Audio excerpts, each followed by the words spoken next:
जय हिंद, वंदे मातरम, भारत माता की जय। राष्ट्रवाद की बात प्रहार के साथ आप सभी का हार्दिक स्वागत है।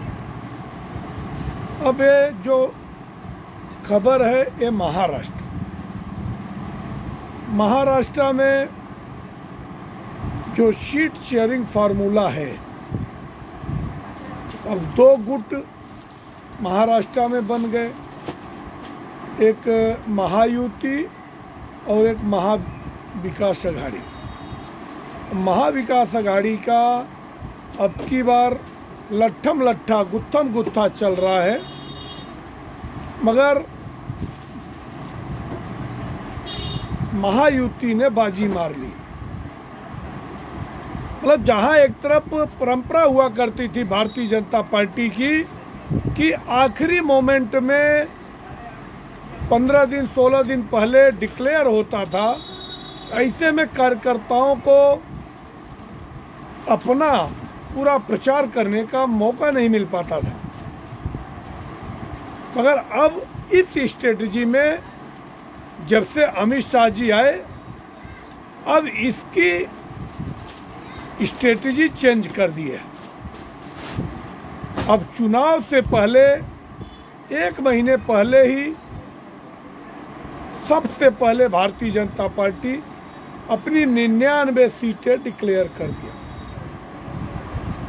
और अपने सभी योद्धाओं को, महारथियों को, तर्कस के एक एक तीर को ऐसा तराश के निकाला है।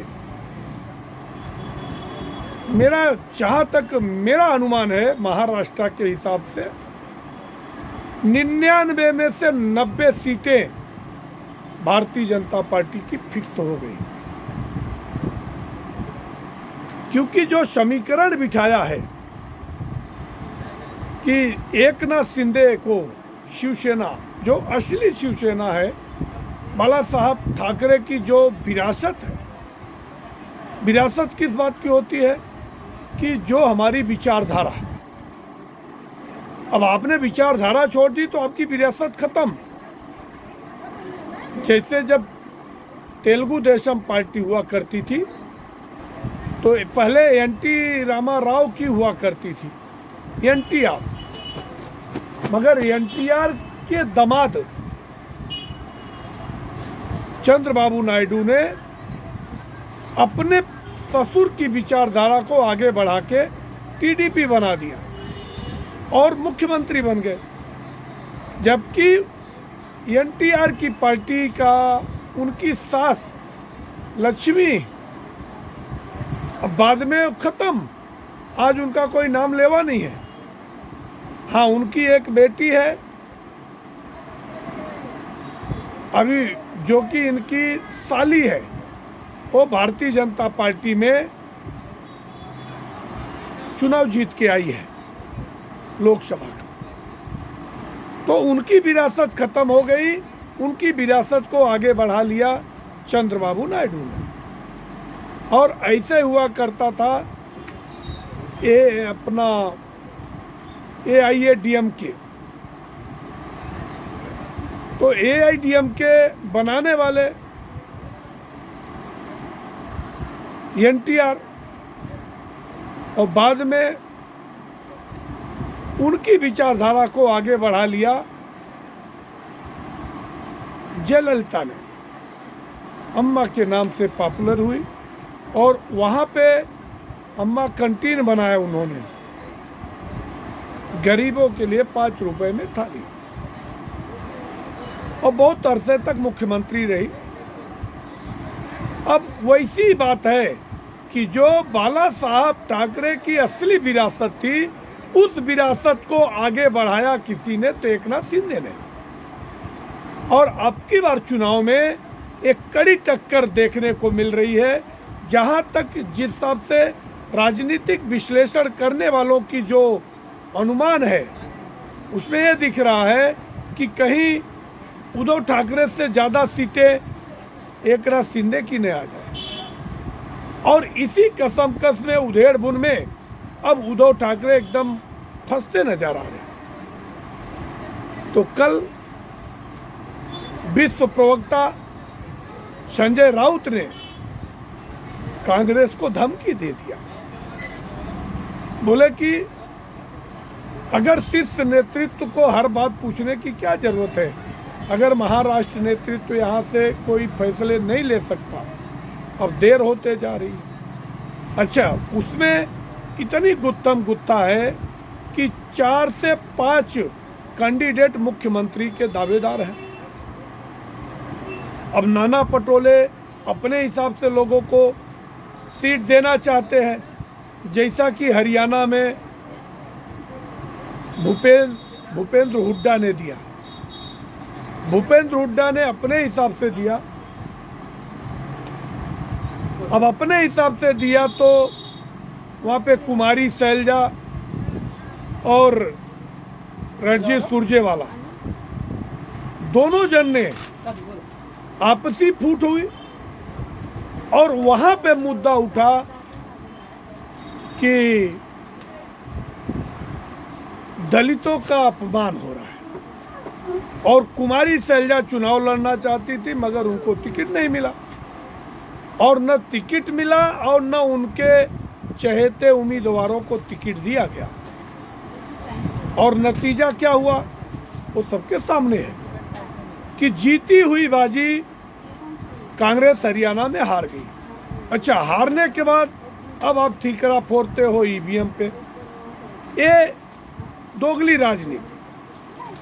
अगर ईवीएम की रोना रोनी तो हर जगह रो। कर्नाटक में चुनाव जीत जाते तो ईवीएम सही है, तेलंगाना में आप चुनाव जीतते हैं तो ईवीएम सही है, अगर तमिलनाडु में चुनाव जीतते हैं तो आपकी ईवीएम सही है, मगर हरियाणा में हारते हैं तो चुनाव हारने के बाद ईवीएम खराब हो जाए। अब महाराष्ट्र में 4 पावर सेंटर कांग्रेस में बनना चाहते हैं। नाना पटोले चाहते हैं मैं मुख्यमंत्री बन जाऊं और विजय वडेट्टीवार वो भी सीनियर मोस्ट नेता है, नेता प्रतिपक्ष भी है, वो चाहते हैं कि मैं बन जाऊं। अब तीसरा पृथ्वीराज चौहान पहले के मुख्यमंत्री हैं, वो चाहते हैं मैं बन जाऊं। अब एक कुर्सी के लिए 4 दावेदार हैं और दूसरी तरफ शरद पवार के यहाँ सुप्रिया सुले पहले से, इसीलिए तो पार्टी 2 टुकड़े हो गई महत्वाकांक्षा के लिए। परिवारवाद की राजनीति है। सुप्रिया सुले पहले से डिक्लेयर है अगर हमारी पार्टी सबसे बड़ी बनेगी तो हम मुख्यमंत्री बनेंगे। और सबसे चौंकाने वाला कल खुलासा किया है शरद पवार जी ने। शरद पवार बोले अगर सत्ता में हम आते हैं तो जयंत पाटिल बनेंगे मुख्यमंत्री। और तीसरी बात है उद्धव ठाकरे की।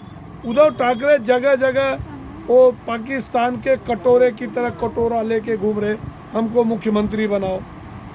अब ऐसे में अब जो बात है, और वही दूसरी तरफ भारतीय जनता पार्टी ने कहा कि हमारे तो मुख्यमंत्री फिलहाल एकनाथ शिंदे जी हैं और एकनाथ शिंदे ने जो फैसले लिए हैं ये 2 से 2.5 साल के अंदर, ये ऐतिहासिक फैसले जो कि आज जन जन के मन मन में ये बात घूम रही है।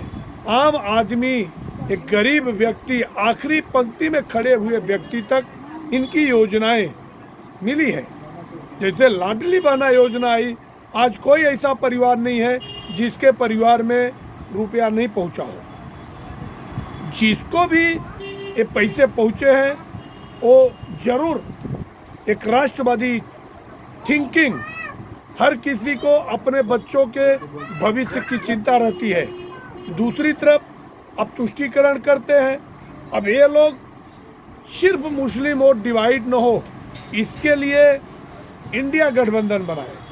अब इसमें सबसे दिलचस्प बातें हो गई कि समाजवादी पार्टी के मुखिया अखिलेश यादव आए धूलिया में, और धूलिया में आए तो एक जन संपर्क, एक लंबा जन सैलाब उमड़ गया और ख़ास तौर से मुसलमानों की जो बटालियन, और उन्होंने कहा कि हमें महाराष्ट्र में 12 सीट चाहिए और 4 सीट उन्होंने डिक्लेयर कर दिया। अब एक तरफ सर फुड़ोबल चालू है और दूसरी तरफ भारतीय जनता पार्टी इंटैक्ट है, एनडीए गठबंधन, क्योंकि 80 से 85 सीटें एक नाथ शिंदे को और 50 से 55 सीटें अजीत पवार को दे रहे हैं। अब इतना समन्वय से ये जो डिक्लेयर हुआ है, उसके हिसाब से ये आने वाले समय में महाराष्ट्र में ये महायुति की सरकार फिर से रिपीट हो रही है। आप लोगों की क्या बात है, आपकी क्या राय है, आप कमेंट सेक्शन में आके अपने विचार रखें। हमारे चैनल को सब्सक्राइब करें। जय हिंद, वंदे मातरम, भारत माता की।